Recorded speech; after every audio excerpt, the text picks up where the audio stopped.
महात्मा बुद्ध प्रवचन सभा में आकर मौन बैठ गए।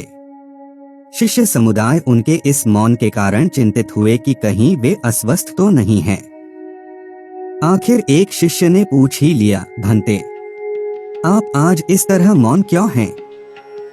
वे नहीं बोले तो दूसरे शिष्य ने फिर पूछा, गुरुदेव, आप स्वस्थ तो हैं? बुद्ध फिर भी मौन ही बैठे रहे। इतने में बाहर से एक व्यक्ति ने जोर से पूछा, आज आपने मुझे धर्मसभा में आने की अनुमति क्यों नहीं दी? बुद्ध ने कोई उत्तर नहीं दिया और आंखें बंद कर ध्यान मग्न हो गए। वह बाहर खड़ा व्यक्ति और जोर से बोला, मुझे धर्मसभा में क्यों नहीं आने दिया जा रहा है? धर्मसभा में बैठे बुद्ध के शिष्यों में से एक ने उसका समर्थन करते हुए कहा, भंते, उसे धर्मसभा में आने की अनुमति प्रदान कीजिए। महात्मा बुद्ध ने आंखें खोली और बोले, नहीं, उसे अनुमति नहीं दी जा सकती है क्योंकि वह अछूत है। अछूत? मगर क्यों? सारे शिष्य सुनकर आश्चर्य में पड़ गए कि भंते यह छुआछूत कब से मानने लग गए। महात्मा बुद्ध ने शिष्य समुदाय के मन के भावों को ताड़ते हुए कहा, हाँ, वह अछूत है।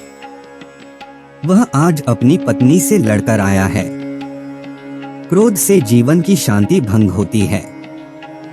क्रोधी व्यक्ति मानसिक हिंसा करता है। इस क्रोध के कारण ही शारीरिक हिंसा होती है।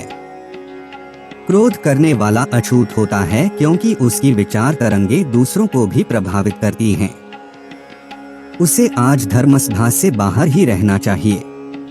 उसे वहां खड़े रहकर पश्चाताप की अग्नि में तप कर शुद्ध होना चाहिए।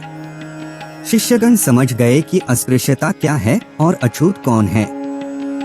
उस व्यक्ति को भी बहुत पश्चाताप हुआ। उसने कभी भी क्रोध न करने का प्रण लिया। बुद्ध ने उसे धर्मसभा में आने की अनुमति प्रदान की।